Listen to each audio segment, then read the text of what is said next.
से TV producer, film producer Ekta Kapoor और उनकी मां शोभा कपूर के खिलाफ मुंबई में पॉक्सो एक्ट के तहत केस दर्ज किया गया है। बड़ी खबर आपको बता रहे हैं और आपको बता दें कि ये case OTT platform alt Balaji की वेब सीरीज गंदी बात के सीजन 6 से जुड़ा हुआ है। एकता और उनकी मां पर आरोप है कि उन्होंने इस वेब सीरीज में नाबालिग लड़कियों के आपत्तिजनक सीन्स फिल्माए थे। हालांकि ये विवादित एपिसोड इस ऐप पर फिलहाल स्ट्रीम नहीं हो रहा है, लेकिन ये बड़ी खबर आपको बता रहे हैं। बॉलीवुड और टीवी सीरियल की प्रोड्यूसर एकता कपूर और उनकी मां शोभा कपूर के खिलाफ मुंबई में पॉक्सो एक्ट के तहत केस दर्ज किया गया है। ये case OTT platform alt Balaji की वेब सीरीज गंदी बात के सीजन 6 से जुड़ा हुआ बताया जा रहा है। एकता और उनकी मां पर आरोप है कि जब ये वेब सीरीज बनाई गई थी गंदी बात, उस समय उन्होंने इस वेब सीरीज में नाबालिग लड़कियों के आपत्तिजनक सीन्स फिल्माए थे, जिसकी वजह से यह केस दर्ज किया गया है। पॉक्सो एक्ट के तहत यह केस दर्ज हुआ है। बड़ी खबर आपको बता रहे हैं। हालांकि ये जो विवादित एपिसोड रहा था वो इस ऐप पर फिलहाल स्ट्रीम नहीं हो रहा है। आपको बता दें कि आपत्तिजनक कंटेंट की वजह से उनके ऊपर, दोनों के ऊपर केस दर्ज किया गया है। एकता कपूर जो जानी मानी बॉलीवुड और टीवी सीरियल की प्रोड्यूसर हैं, उनके ऊपर और उनकी मां शोभा कपूर के खिलाफ मुंबई में पॉक्सो एक्ट के तहत केस दर्ज। आपत्तिजनक कंटेंट की वजह से यह केस दर्ज हुआ है।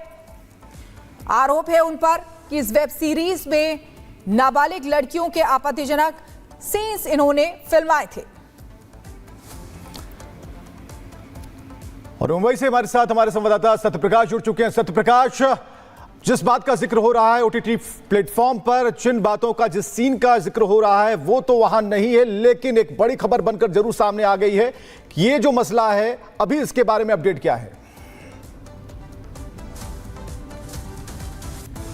देखिए, मुंबई के बोरीवली के एमएचबी पुलिस स्टेशन ने मामला दर्ज किया है। पॉक्सो एक्ट के तहत मामला दर्ज किया है। एकता कपूर और एकता कपूर की मां के खिलाफ मामला दर्ज हुआ है। मामले की मुंबई पुलिस की टीम जांच कर रही है, क्योंकि जिस तरह से ये मामला है 2021 का मामला है और 2021 जनवरी में और 2021 के अप्रैल में ये वीडियो डाला गया था। हालांकि अभी फिलहाल ये वीडियो नहीं है, लेकिन जो शिकायत करता है उसका कहना है कि उस समय ये वीडियो डाला गया था। इसको लेकर हमने शिकायत किया था और एमएचबी पुलिस स्टेशन, मुंबई के बोरीवली इलाके में एमएचबी पुलिस स्टेशन है, वहाँ पे मामला दर्ज किया गया है। पॉक्सो एक्ट के तहत मामला दर्ज किया है।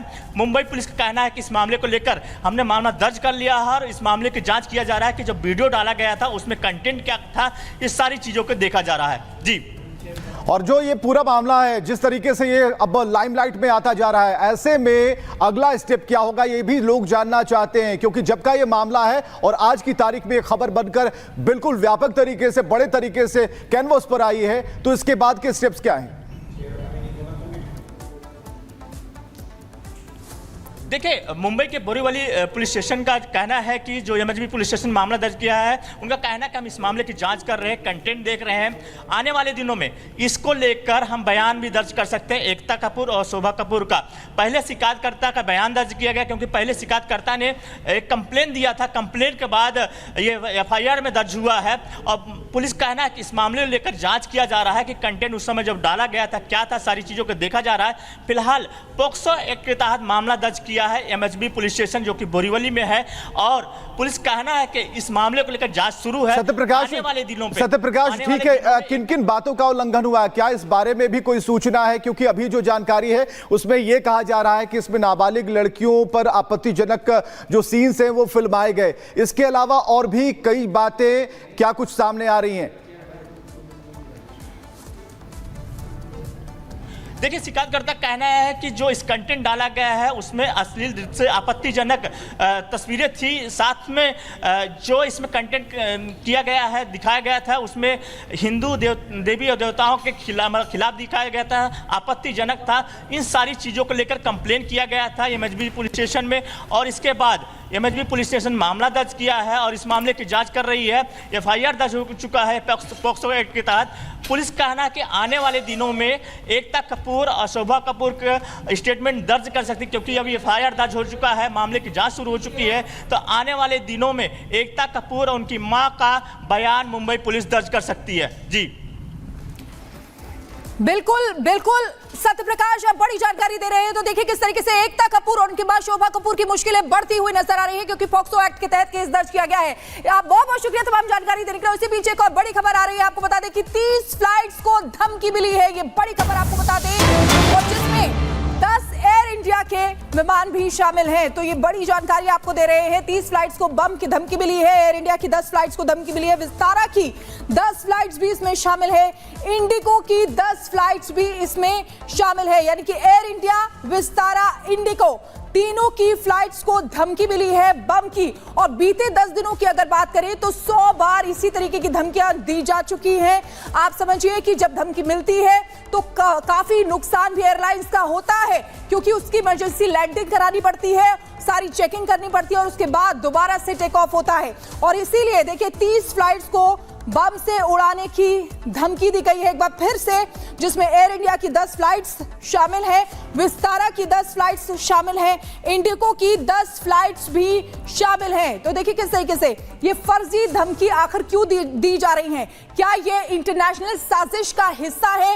ये कई ऐसे सवाल हैं जो इस समय उठ रहे हैं। एक बार फिर से ये धमकी दी गई है इन फ्लाइट्स को, जिसमें 30 फ्लाइट्स शामिल हैं। बाकायदा फ्लाइट्स का नंबर और कौन सी फ्लाइट है इस बात का जिक्र भी उसमें किया जाता है। रूट क्या रहेगा फ्लाइट का उसका भी जिक्र किया जाता है इस धमकी में, जो जानकारी मिल रही है। तो 30 फ्लाइट्स को बम की धमकी मिली है।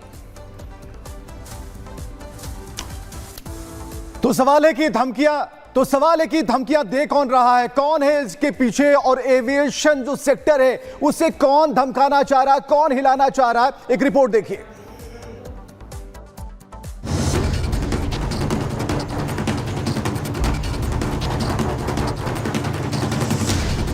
क्या भारतीय एविएशन इंडस्ट्री के खिलाफ हो रही है साजिश?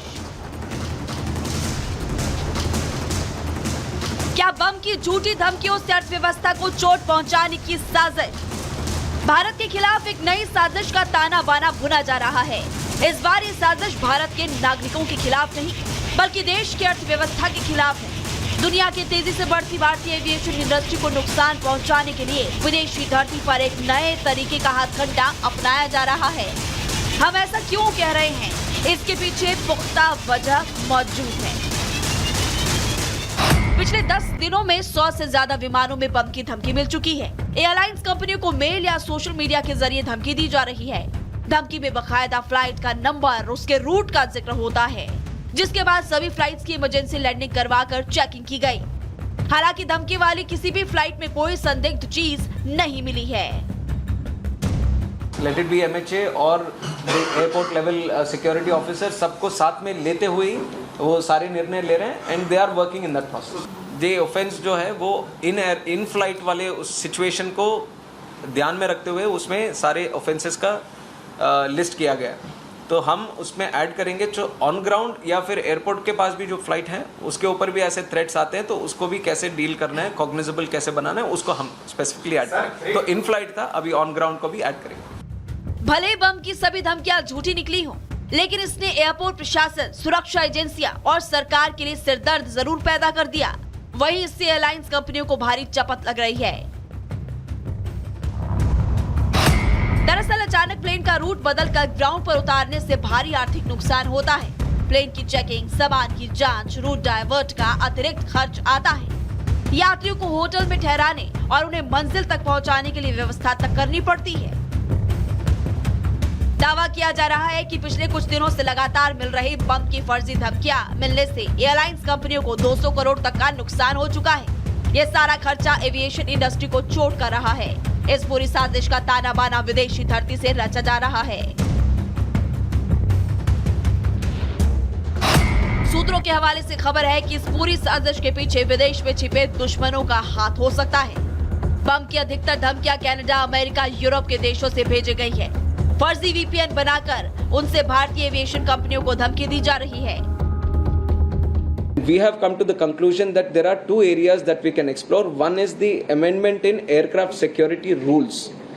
Aircraft security rules is something which deals with the security aspect when it comes to within the aircraft. How do we deal with the security issues, concerns, and there is a strict rules that have been laid out. And we have seen that if you can do a little amendment there, it can specifically strengthen the cause which we are fighting for right now. So one of the idea that we want to propagate by changing these rules is, once we catch hold of the perpetrator who is behind this, we want to put them in the no-fly list. इस तरह की फर्जी धमकियों से airlines company और खुफिया एजेंसियां दोनों परेशान हैं। जाहिर सी बात है कि इस पूरी साजिश का मकसद भारतीय अर्थव्यवस्था को चोट पहुंचाना है। दूसरी तरफ सरकार भी इस तरह के बढ़ते मामलों से निपटने के लिए कड़े कदम उठाने का मन बना चुकी है। हॉक्स कॉल जैसे अपराधों के लिए वर्तमान कानूनों को और सख्त किया जा रहा है। फर्जी कॉल करने वालों को नो फ्लाइंग लिस्ट में डाला जा रहा है। वहीं भारी जुर्माने का भी प्रावधान इस दौरान किया जा रहा है।